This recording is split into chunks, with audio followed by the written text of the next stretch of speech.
West Michigan is preparing for a presidential visit. Tomorrow, former President George W. Bush will be at the Ford Museum to talk about his time in the White House. 24-hour News 8 political reporter Rick Albin is at the Ford Museum right now as it prepares for tomorrow's visit. Rick?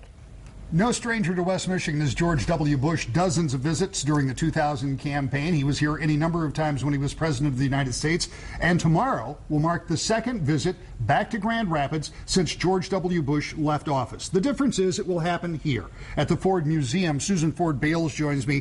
First of all, thanks for being with us. And talk to me a little bit about what's going to happen on that stage, because what the former president's going to do is a little unusual. It is a little unusual, and basically we're getting set up for it tomorrow, and it's going to be a conversation with him. It's going to be a one-on-one questions, people's questions, and just a comfortable conversation instead of being interviewed by a reporter. And that's a pretty interesting concept, because very often, for any number of reasons, people who are in political office, who are held political office, are somewhat insulated from those unscripted, unknown questions out here. But there's going to be a room full of folks here who can ask him any number of questions. That makes tomorrow's event pretty special.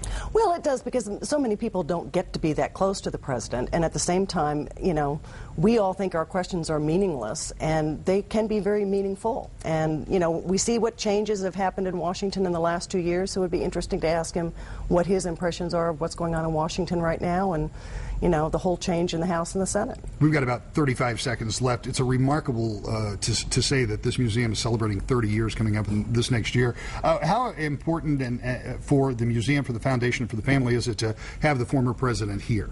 Well, it's very special for many reasons, both personal and historical reasons. But our two families go back for 50 years. And my dad knew his grandfather, and, you know, they all served in the House and the Senate together, and then his dad served in my dad's administration. So it's kind of like being with family, and it's nice to always get the families together. Susan Ford Bales, as always, we appreciate your time. Look forward to seeing you here tomorrow. We, of course, will be streaming this live.